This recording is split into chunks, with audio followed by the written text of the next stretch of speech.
Hey there, everyone. Thanks for joining me today. Sorry for the delay a week. Last week was quite the complicated mess with the website. I was not having a good week last week at all. But luckily things are fixed and back working the way they should be, and I appreciate your being here today. I know it looks like we have maybe a few less on than usual. So we had like 360 something signing up. So I'm sure a lot of people will catch the replays with the rescheduling. So anyway, today I'm going to show you a couple of the projects I covered earlier in the year, and then I'm going to show you some new stuff. And in the notes, if you've purchased them already, you've seen them, and if you haven't, you should.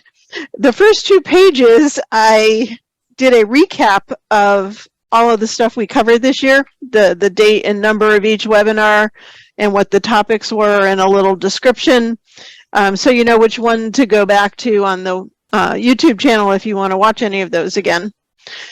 So that is exclusively in the notes.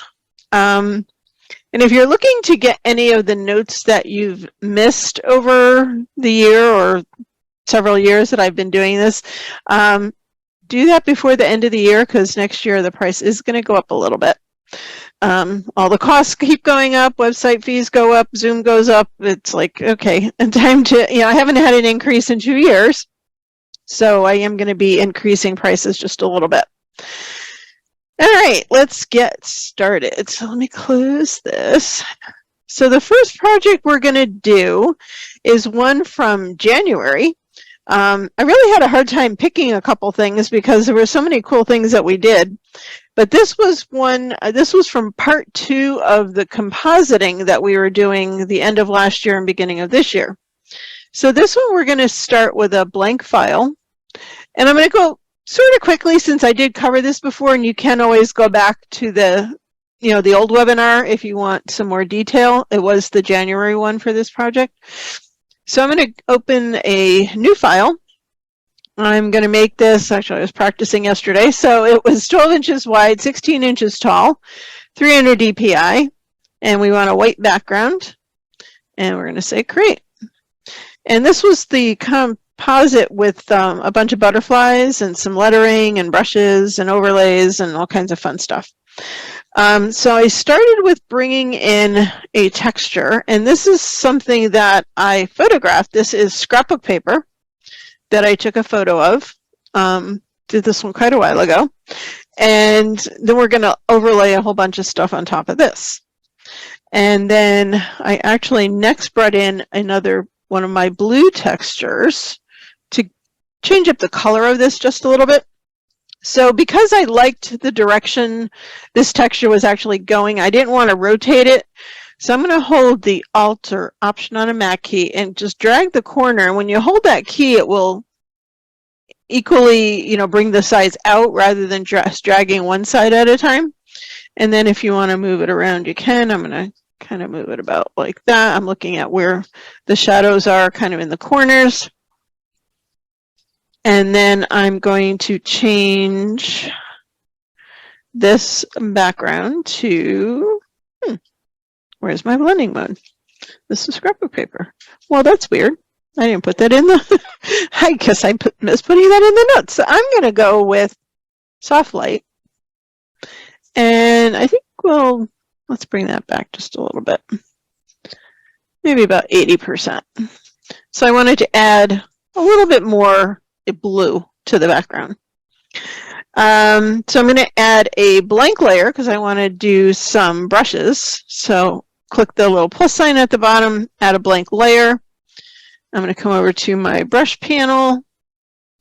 And in the notes, I have the link to these as well. It is a free set from Obsidian Dawn. They're called Swirl Parts Photoshop GIMP brushes. And this is actually the set. I downloaded these a long time ago, but they are still available. They're free for personal use. If you're going to use them commercially, they have a license available for $4, so it's pretty inexpensive. So for these, I'm going to select brush number 16. And I'm going to make this 1300 pixels. So I'm going to use my bracket keys to make that just a little bit smaller. And I'm going to rotate this brush, and you can do that. I have my panel docked over here, my brush settings, but if you don't have that there, you would just go to Window and click on Brush Settings, and it will open this panel. And I'm going to rotate this 180 degrees. You can drag the wheel, or sometimes it's just easier to type it. And we'll close that. And then this one is going to go, and in the notes I kind of show where I've placed these. I did this one. Oh, first I got to pick my color. I want to use color number. Dun, dun, dun, dun. I'm looking. Dave's like, oh, it's up at the top. That's why. I'm like, I know I put this in there. 535.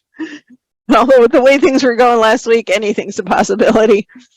So I'm going to use a darker kind of a blue-gray. I'm going to line this up pretty much with the corner, and I'm going to click it twice just to make sure it's nice and dark. And it's going to be very subtle, but we're also going to change the blending mode in a little bit.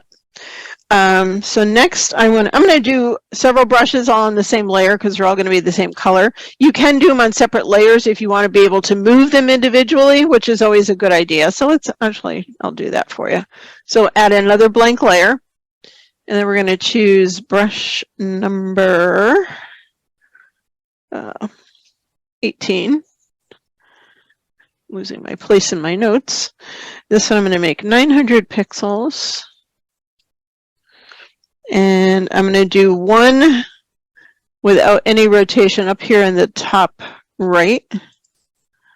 And then I'm going to rotate it 65 degrees. And put one down kind of in this area between the other swashes. And then I'm going to use one more. So I'm going to, and you could have done each of these on a separate layer too.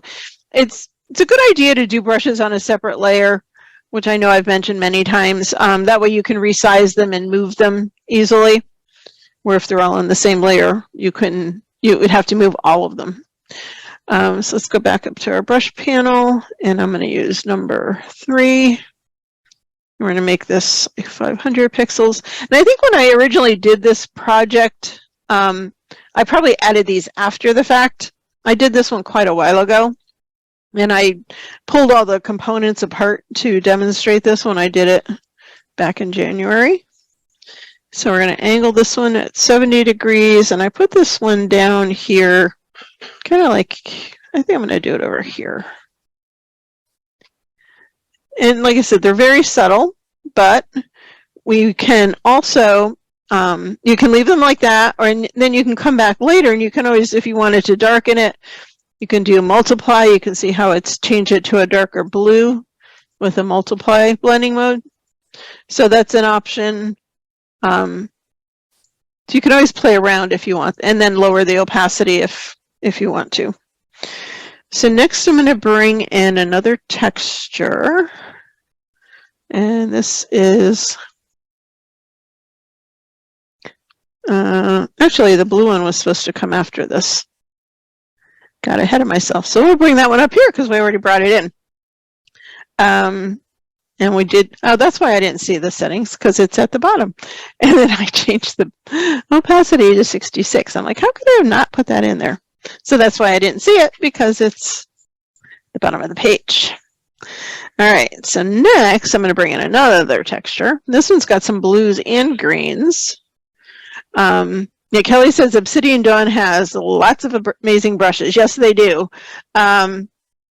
There's just, you need to poke around on that site because there really are truly tons and tons of stuff. There's a lot of free stuff, and there's a lot and the ones that are for sale are all really reasonably priced, as she said as well. So definitely check out that website. So this one I'm going to change to linear light, which I don't use that often with textures, but it worked for this one. But then I brought the opacity way down to about 15%. So we're just adding a little bit more brightness with the green. It's changing the color slightly. And then I also duplicated this texture. So we're just going to do a Control-J. And then I changed that one to color, which is, again, one that I don't use very often. and with an opacity of 54%. And again, when you're doing these kinds of things, obviously I'm kind of going in order, but sometimes I add textures after the fact, after I brought in some of the other elements. So it's not always this linear a process. All right, so now we're going to bring in some butterflies, and these are PNG files. Actually, we're going to do some overlays first and then butterflies. And these, if you get the notes, as you know, you always get the images and all these textures and stuff so you can recreate the projects. Because I pulled these from a completed project, they're actually, if you drag them in like this and just size it to the image, they're going to be in position already for you. But you can always move them around if you want to play around with it. So this one is some script, and I don't remember where I got this one because it was a long time ago. I changed the blending mode to divide, which is going to make it white instead of black and get rid of any of the background. And then I did bring down the opacity a little bit. And then I'm going to bring in this postmark. This is from my postcards and postmark set of brushes. And all my brush sets also come with PNG versions. So I'm using the PNGs here. And this one also changed to divide. And I brought this one down to about 38%. And then we're going to bring in some more script on the bottom right. Again, this one, because it's already a lighter color, instead of divide, the one that worked best was screen, to also turn it to that white color. And that's about 80. And turn my page. And then the next one is some leaves. This is one of the things I got a long time ago from Design Cuts from one of their bundles. If you've followed me at all, that's one of the companies I really love their products. So I'm going to resize this one just a little bit. They sell lots of bundles and fonts, and I've done some webinars for them as well. This one we're also going to change to divide, and we'll bring down the opacity about there. And now we're going to bring in some butterflies, and these are all ones that I photographed at Magic Wings up in Massachusetts with my camera club. So because I've pulled these from a finished product, I had selected them and deleted the background so they were untransparent. And I've already applied a drop shadow to these, which I couldn't remove, when I separated them from the old project, because it was already on that layer the way I pulled them out. So it's already got that on there. I would normally, to add a drop shadow, you would double click the layer and then select your drop shadow, making sure this row is highlighted so you get your controls, and then you can set, the way you want them to be. And I know I've done that many times over the years. So we bring in number 2 and bring in number 3. And again, you could play around and move these around and put them in a different place if you want. And then next I wanted to add some type up here. So I'm going to choose my type tool. And that's the font I want, Master of Break. I want to do, it's remembering from yesterday. I'm going to change my color. 033844. And I'm going to click over in here, and I'm going to type papillon, which is butterflies in French. And then we can move it around, and I'm going to click on the move tool, and that will let me move it, and I want to angle it as well. I kind of put it sort of in the middle of that swirl, was where I was going with it. And let's see, move that. So then I do want to add some shadow to this as well. So let's double click our layer to open the layer styles. I want to do a stroke on it first. I'm going to do 7 pixels on the outside, opacity 100%, and my color, oops, will be 799 AA2. And so now it's going to have a lighter blue stroke around it. And then I did a little bit of an outer glow. Opacity 35, noise 10, color, I think that's the right color, but let's check 2267A, yep.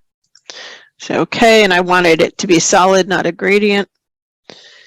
And then I'm going to do a drop shadow. I want it to be normal, 32%, and I like my lighting angle was 143. And distance 18, 45, and 54. Correct. And we'll say okay. So you can see we have a little bit of I'll zoom in so you can see it a little better. We added the stroke around the outside, a little bit of a glow, and then a little bit of a drop shadow. And I should come into, you can see how these letters aren't quite lining up. I'm going to go back to my type tool. And I'm going to select these letters because they all need to move a little bit. And the way you would adjust them is to come into your character spacing. And this will control the spacing in between. And I'm going to try, let's try -10. And it's still a little bit of a bump there. So let's try we can change into 15. Whoops. Where did it go? Oh no. Let's do a Control Z. Well, I messed that one up, didn't I? There we go. Oh, Control. Let's go back to my history because now I just deleted everything. Back to our layer style. Okay. Layers. Let's try that again. Woo! There's go some jets flying by. All right. Let's try that again. What was I doing? I wanted. We are on a path to, I guess, one of the Air Force bases around, and they do, at least once a month, we get like flybys through the valley behind our house, and they're very loud and very low. So that's what they're doing out there right now. So let's go back up here and change that to -15. There we go. So what that will do, let's click off of there. You can see now our letters, there's still a little bit here. I would tweak that just a little bit where it needed to be, but you get the idea. You can, certain fonts, especially script fonts, sometimes you need to do that so that the letters will flow properly. All right, so now we're going to add a little bit of grunge to our project. So I'm going to bring in one of my textures, soft grunge, number 11. And this was a combo of brushes in black and white. So I'm going to change the blending mode to overlay and leave it at 100%. Nope, here comes number 3, flying by. And next we're going to bring in this kind of grungy blue texture. And I'm going to rotate this one. So I'm going to hold my shift key when I do that. And it will make it square up easily. And I'm going to stretch that out to cover this one. And I'm going to rotate that. We're going to change this to, I actually want to make this a black and white instead of a blue. Hang on one second. Dear, I'm on, you can't talk right now. He's on the phone. Our neighbor heard the jets. All right, so I'm going to add a black and white adjustment layer, but I only want that to affect the texture, not everything. So I'm going to hold my Alt key, the option on a Mac, and put my cursor between the 2 layers and click it when I get that symbol. So now you can see it's moved over, and that little arrow is telling me that adjustment is only affecting that layer. So I'm going to tweak these colors a little bit. So my cyans, I'm going to go up to about 104, And the blues I brought back. It's about there. All right. And now we're going to change. First, I want to mask this off of the center. So I'm going to go back to the texture itself and add a layer mask. I'm going to go to my brush and grab my soft round brush. And I'm at 100%. I'm on black. So I just want to mask some of this away here from like the main part of the image. I'm basically creating a vignette with this texture. So it doesn't have to be perfectly square. It's better if it's not. But rather than just adding a vignette, this is another way you can do it with a texture. And I can see where I've missed. And you can come in and tweak it. Remember, if you want to paint it back in, use white. So I just want it to be off of the words and the butterflies. And then I'm going to change the blending mode of this to multiply. And bring the opacity back to about 46%. All right. And then I'm going to add one more soft grunge texture. And this one I'm going to change to, oops, and it's in the wrong place because it went above this layer. So we're going to drag that up, and I'll probably have to regroup these two. So that one I want to change to darken and bring that back just a little bit. And then we're going to add one more layer of blue just to kind of tie it all together. So we're going to add a blank layer. Go to my foreground color picker. And it's 8BB, 6BD. Say OK. And I'm going to use Alt backspace. It's Option Delete on a Mac to fill that layer with color. Change the blending mode to multiply and bring the opacity way down to about 25%. And you can see that added just a little bit of blue to everything and ties it together a little bit more. Tone down the brightness of the butterflies. And there we have it. And this was when I have the picture in the notes as well. I actually got inspiration from something on Pinterest. I have a board on there that's called Inspirations. If you follow me on Pinterest, you can search for that.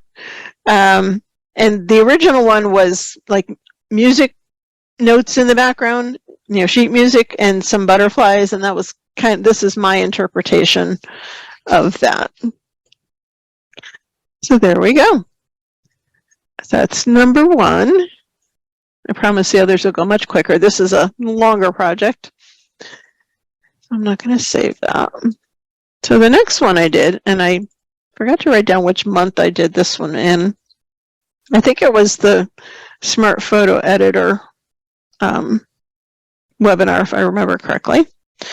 So this one, I'm going to duplicate my background layer. And I am going to use Smart Photo Editor. So I have it as a, let's get off the brush tool. I have it as a plugin. So I'm going to go to Filters, Anthropics, and Smart Photo Editor. If you have the program as the standalone only, then you could bring this image right into that. And this is actually what we're going to use, but I'm going to close that and show you how I found it. So I'm going to go to my effects gallery. And I did write down the name of it since I already have it written down, so I knew which one I wanted. So this one is called Sketchy Watercolor Painting by Arwen, which there's actually a few. I think I typed that right. No, that's not the one. Let's see if I...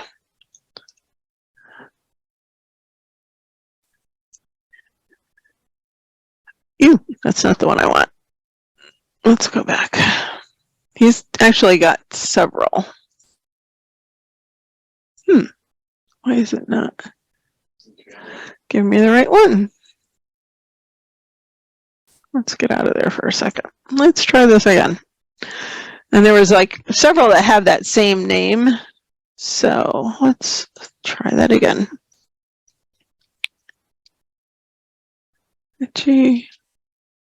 Watercolor painting. There we go. And you can see there's a bunch with the same name by the same person. And the one that I went with was this one. And we'll come on, say okay. And it applies it. And I did not make any changes to this one because I'm going to do some other stuff with it in Photoshop to change it up. But depending on the different presets here, because the bulk of these are made by users of the program, you'll have different controls depending how they created the particular effect. So I'm just going to go File, Save and Return to go back to Photoshop. And I duplicated the layer so that this is on a separate layer because I want to make some other changes here. So I'm going to drag in a texture. And I'm going to rotate this 90 degrees counterclockwise. Move it up here and stretch it out. And this one we're going to do at overlay and leave it at 100%. I'm going to bring in one of my grunge faded borders, rotate this one, and stretch it out. And this one we're going to also use overlay and leave it at 100%. And then I'm using one of my Cosmos textures from the Cosmos 1 set. I love these textures. I use these a lot. And we're going to change this one to multiply and then bring back the opacity just a little. So what I decided I wanted to do here was I wanted that color, this deep yellow, on the background, but not on the flower. So I'm going to add a layer mask to this one. And I'm going to grab a harder round brush this time because I have sharper edges, so I don't really need the soft brush.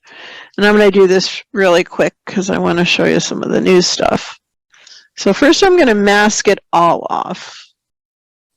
And like I said, I'm doing this really quickly. I'm not being as careful as I normally would. I'm also going to take it off that part.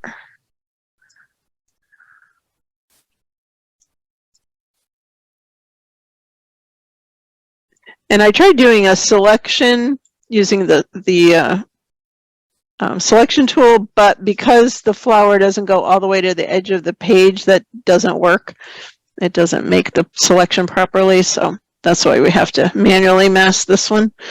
Make the brush bigger, and then I didn't really want all of the texture gone. So if you can lower basically the opacity, it's actually the density of the mask. If you double click in the mask, it opens up this properties panel and you can bring back the density to let some of that texture show through. So it basically turns this gray, depending on the percentage, to let you adjust that mask. And that's it. So it's just, kind of a fun and funky way to play around with a photo that was, I think the original was like, it was okay, but it wasn't anything great. I did some healing and stuff in the background because there was lots of busyness, but I still didn't really like it. So I thought this would be a fun way to just, have some fun and experiment. And there's a million different ways you could go with all of the presets in Smart Photo Editor. So let's see. Smart Photo Editor, similar to Studio, kind of. It doesn't have the individual controls. I'll go in there real quick. It does have categories of effects when you go in, and you can do basic editing as well. I tend to use it more for the creative stuff, and I have a blank page because I was on the wrong layer, but you can see over here, if you go like under artist, you can get watercolor, oils, different types of effects. You can work with the details, adding colors, and that just means, if you choose that, you would get different, presets over here. You can go by moods. There's borders. I use the style one a lot because I'll do like the grunge or vintage or antique, they call it. So there's lots of different things you can do. It's not as detailed as Studio, but it does still do a lot. All right, so let's close that one. And yes, Darcy, I will put a link to my Pinterest page. It's not in the notes, but I'll put it in the blog when I post the replay. I'm making myself a note so I can remember to do that.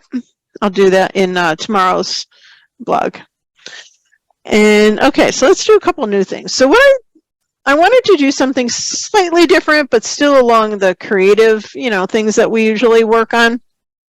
And these are some recent pictures from our, well, 2 out of the 3 are recent from our trip to Arizona, in the workshop that I did out there. So this was at the Petrified Forest National Park.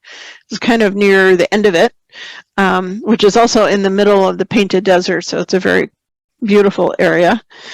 So this old phone, and this image was taken on my new iPhone 14 Plus Max, which I was very impressed with the camera. I found myself using the phone more, I think, than my regular camera while we're out there. So the only thing I've done to this image right now is to resize it, because out of the phone, it was 55 inches by 41 inches and 72 dpi. So I resized it to 300 dpi and made it 15 inches wide. So it basically came out the same size, but at the higher dpi. So I'm going to duplicate that. And to edit it, I went with the Camera Raw filter. You could do the same thing in Lightroom if you wanted to bring in your image from Lightroom. But like I said, because it was a phone image, I decided to just bring it in here and edit it. And so I did under basic, I changed my exposure. I'm going to type these in to save some time. So it's 0.1, maybe, minus 0.1. There we go.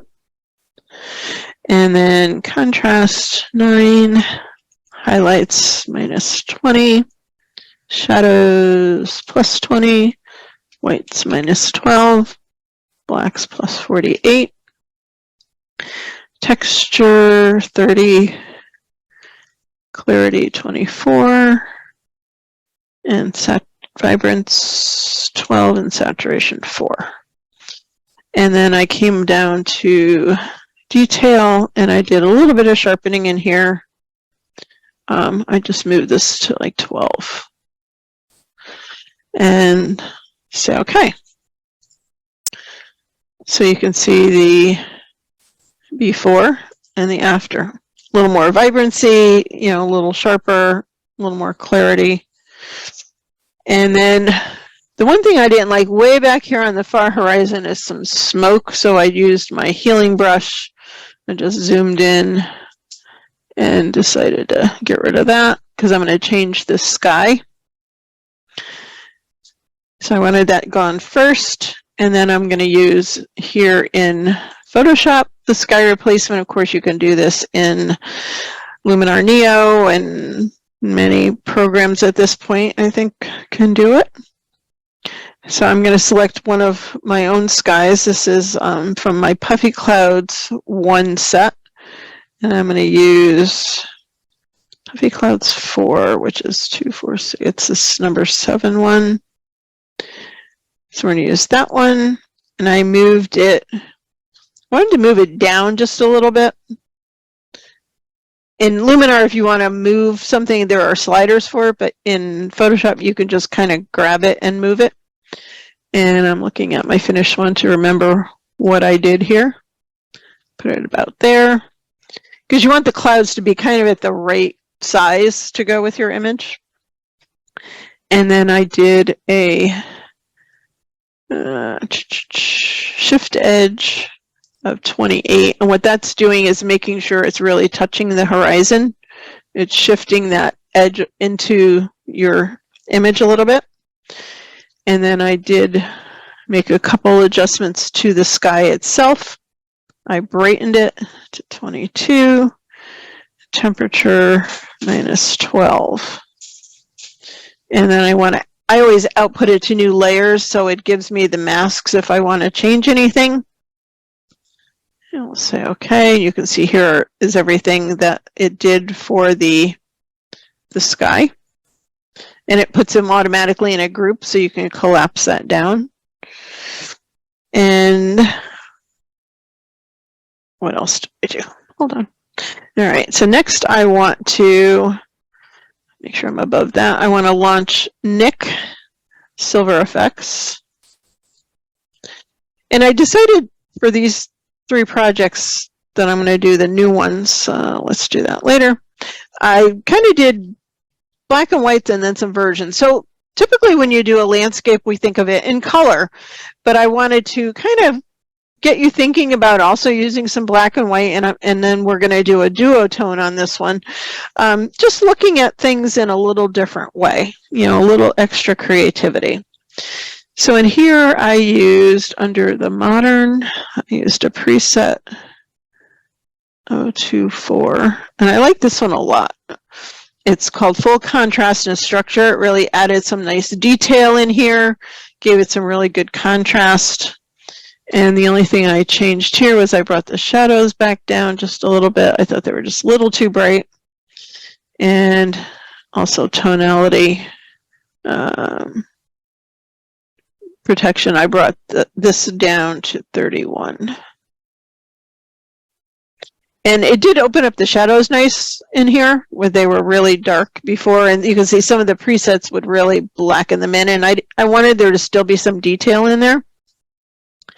So from here, we'll say apply.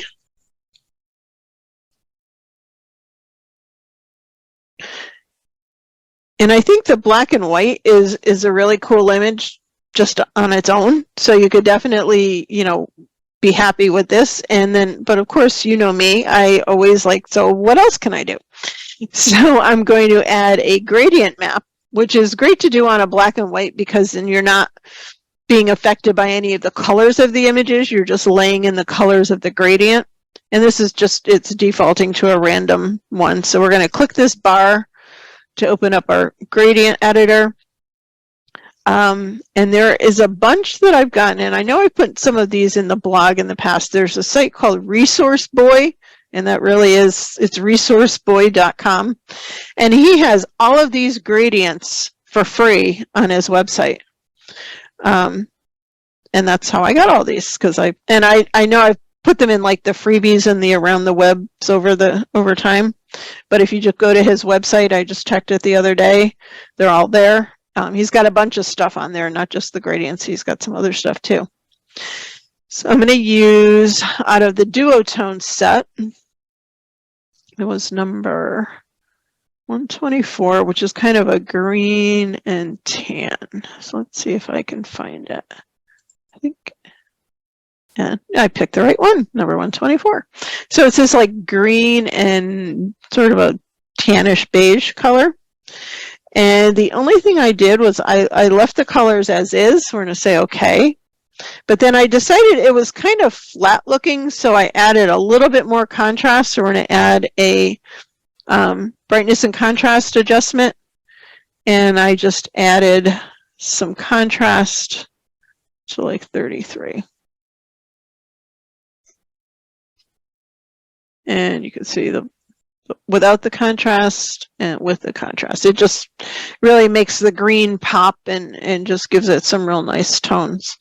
So I thought that was pretty cool. And if you wanted more of a sepia look, let's go back in here for a second. There was another one I liked also in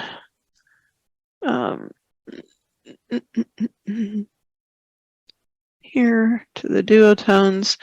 It was a little bit further down. There was a nice one that kind of gave it that sepia look. So that's 145. I think it was, Yep, 135. This like dark and light tan. So that's another nice option. If you didn't like the green, you could go with that. So that's the green version. And you could even tone that down a little bit if you wanted to. So that's a couple options with that one. And let's see if we have any questions. Nope, not at the moment. All right, so next, this one is not from Arizona. This one is from Florida that I took a few years ago. I was doing a workshop for the Space Coast Birding Festival. Let's go back to my layers, duplicate it. I'm also going to use the camera raw filter. You can see this is, it's very dark in the shadows, very high, bright, but with a little Photoshop magic, we're going to make this look a whole lot better. If it decides to open, there it goes. All right, let's go back to our basic exposure minus 0.2. Contrast 5, highlights minus 100,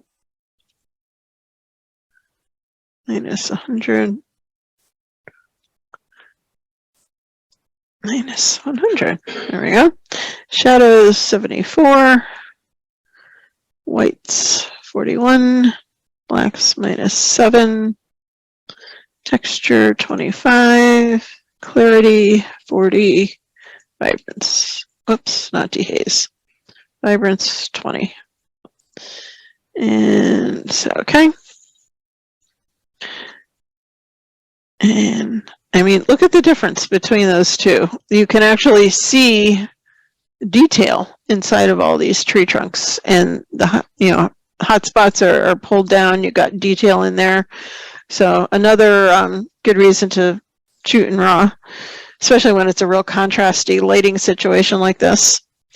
And the one thing that kind of bothered me here, this kind of green vine there, I used the healing brush to get rid of that because that really annoyed me. It just kept catching my eye. So just maybe get rid of that too. All right, and then we're going to go back to our silver effects.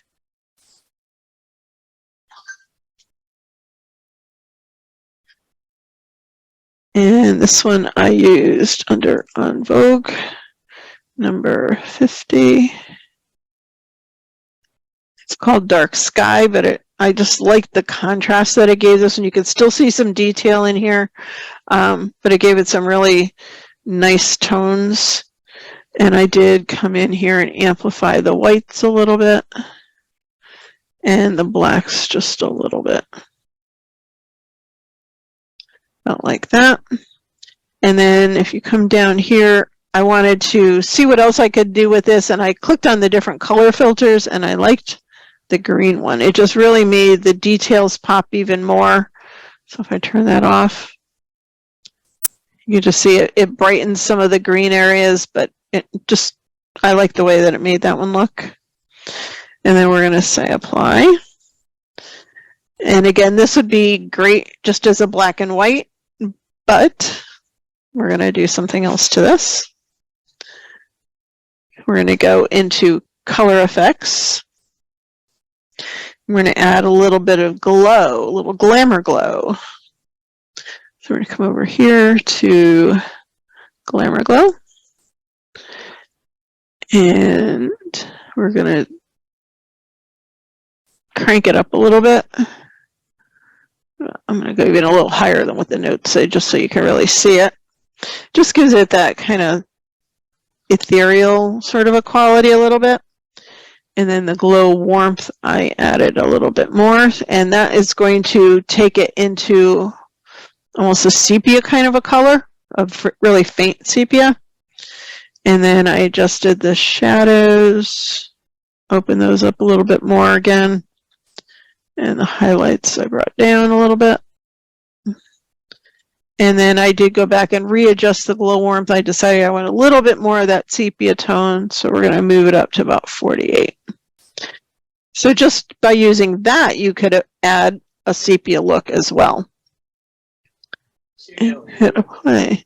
Yeah, there were lots of alligators that day. Not in this particular area, but when we were on an airboat when we took this, and we were the only two people on it. So he took us places where we could photograph stuff. In one area, there was probably 100 alligators coming up on the banks and stuff. And he goes, yeah, and for every one that you can see, there's probably 3 or 4 that you can't see. So definitely do not want to fall out of the boat. So this is another, way to kind of play around with some of the things in Nick and play around there. And then I got one more for you. This is also from our trip to Arizona. It's a place called Out of Africa.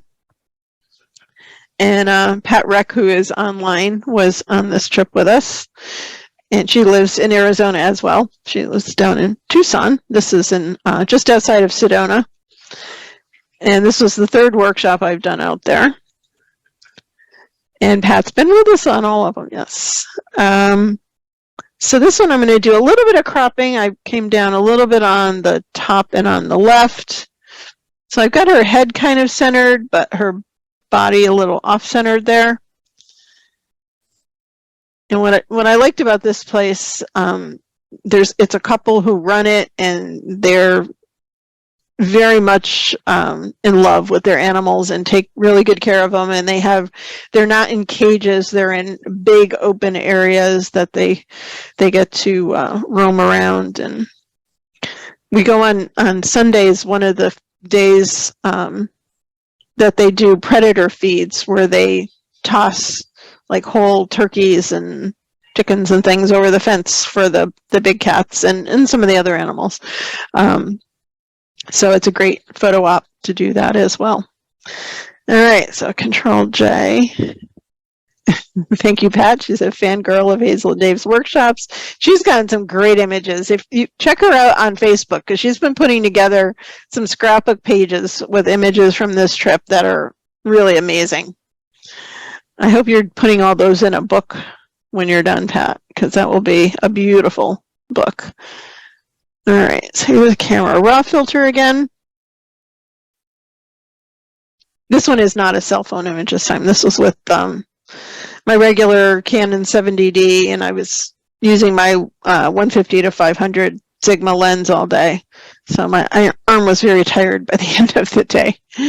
So this one, I brought up the exposure a little bit to get some more light in it, a little more contrast. Let's type some of these in. 14, bring down our highlights, open up our shadows,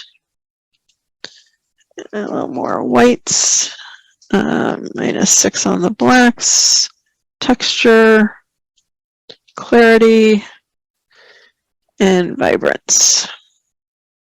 And then I came down to detail and did a little bit of noise reduction in here. And we'll say okay.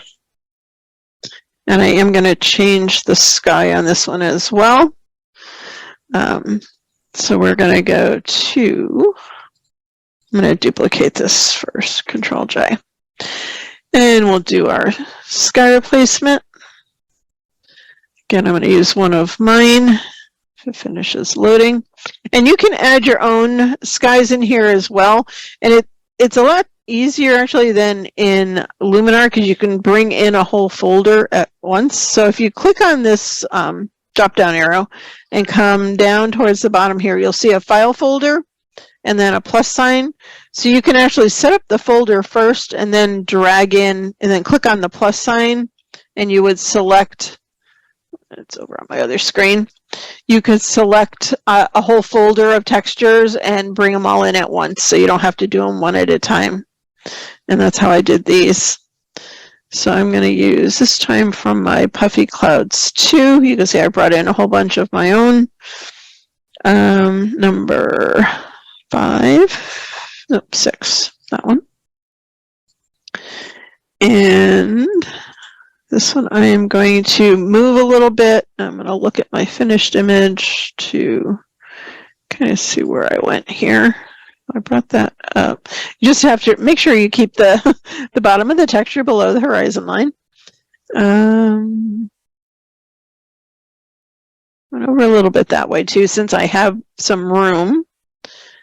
Yep, I came over to the edge there. Kind of like that, I think, about there. And then I did scale it larger as well. So that also gave me more room to kind of move it around. I wanted her ear to be by the blue and not in the middle of the cloud, just so that the contrast would show up better, because I'm going to do a couple things to this one. So let's say okay. We're going to do our color effects. Where did my panel go? I love when it does that. No, that's not what we want. All right, we'll go up here. Filter. Every now and then the panel closes down, so I'll just bring it back from here, and then it will reopen later. Color Effects Pro. And first I'm going to do a graduated neutral density to where's my sky? Let's cancel that. Oh, I know why, because I'm down here and not up here, so that it can see all of the layers below my selection. Let's try that again. So, what's that, dear? Yeah, I know last week was the bad week. Okay, so it's grayed out. So what because I'm not on the sky layer. Filter, Nick, color effects. Because I try and get ahead of myself sometimes. All right, color effects, we're going to go to the graduated neutral density.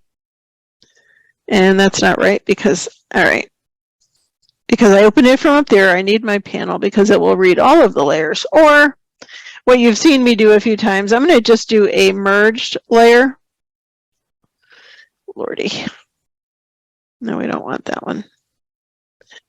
So I'm going to click here and I'm going to do a Control-Alt-Shift-E. And what that does, and it's a Command-Option-Shift-E on a Mac, and that merges all of the layers into one. So now I will apply my filter. Because if I go from the panel, it will read all of the layers. But since I'm going this way, it's not. Color Effects Pro. Let's try that again. All right, graduated neutral density. So the upper, I did minus 21, lower, plus 13,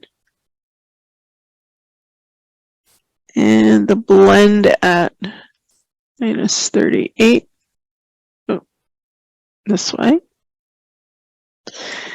And I didn't want the darkening on her face, so we can add a control point to add or eliminate an effect. So I'm going to click on the negative control point and place that over her face. And you can see that effect is now not applied to that area. Okay, what we just did here is not applied to that.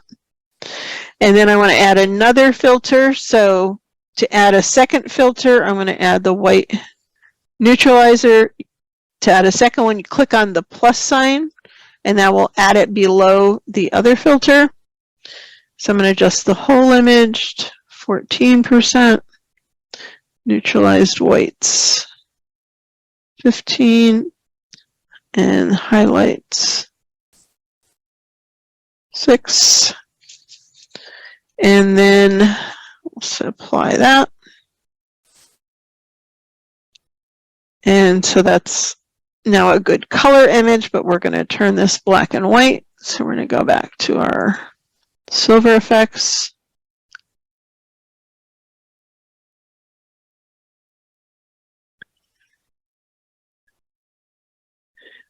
Darcy said, do you ever do anything with color grading in RAW? I really haven't. I've read a few things on it, but I just haven't really gotten into that. Yeah, as Dave said, I just don't have time. I have too many things going on, but no, I really haven't used that. So in here, I went to Street Old Vintage. And I brought the highlights all the way down and the contrast to 25. And it gave it, you know, that old-timey photo, a little bit of green. So we're going to apply that. And then the only thing that I wanted to do after this, come on. I know, I'm in a hurry. No patience. When I changed it to the sepia, these kind of white areas that were in the, you know, buildings or whatever in the far background, I'm just going to use the healing brush to get rid of because I really just didn't like those white dots back there. So you can always mess around with that kind of stuff afterwards. And there you have it. And I really like this one the way it is. I think it just, she looks very regal in this coloring and stuff like that. And there you have it. And we're 4 minutes to go. So any other questions? Yes, Dave said next year, if you haven't seen it in the blog or newsletter yet, we are going to be doing a Route 66 workshop. We covered part of the route because we drove out to Arizona and one of my friends drove out with us. So from the other side of Oklahoma City to Arizona, we stopped at some of the things along Route 66, but for this workshop, we're going to start in St. Louis, where Route 66 starts. Well, it starts in Chicago. Well, we're going to start in St. Louis, and we're going to go all the way to Needles, California, which is right on the border of California. I didn't want to drive all the way through California. And we're going to be making lots of stops. We've rented a 12-passenger van, so everybody will ride together. And the price, I'm still working out all the details, but it will be inclusive of all your hotel rooms. So I will have all the rooms booked, and it will include, obviously, the travel, the van, the gas, our welcome dinner that we always do for our workshops. So your only expenses will be your other food, and then getting to St. Louis, and then we will, the day after the workshop ends, we will drive everybody to the airport in Las Vegas. If you flew in, you can fly home from there. So I think that's going to be a ton of fun, and we're going to do it at the beginning of November, a little bit earlier than we were out there this year. So watch for more details in January on that. Marge Harrison asks, why is there so much grain in this Silver Effects filter? That's just the look they've created because it is a vintage one. So a lot of the older film types like that would have had a lot of grain. You can adjust it or pick a, there were some other presets in that group that didn't have as much grain. So that's, it's just some of them have that because they are a vintagey look. Sue says, how can I get your newsletter? If you go to my website, I'll type it in here. It's www.meredithimages.com. Once you get in there, after a few seconds, you'll get a pop-up, and you can sign up for the newsletter, and that will also give you a link to 12 free textures. The newsletters I do a couple times a month. The blog I do twice a week, and that has a lot of, on Sundays I give away free textures in the Sunday Sampler, which I have now been doing for 7 years. And then on Wednesday, it's Around the Web, where you get links to other articles and things I find around the web. So you may also want to, once you're on the website, at the bottom of the front page, there's also a link right to the blog. So you might want to sign up for the blog instead of the newsletter or in addition to, because you'll get even more info from the blog. Alrighty, I think we've got the questions good. So yes, thank you. Happy holidays and Merry Christmas and Happy Hanukkah for those celebrating. It's been a great year. I appreciate you all being here. Next year, I decided I'm going to do webinars every other month because I usually skip February and June, our conference months anyway. So it's going to work out to do January, March, May, July, September, and November.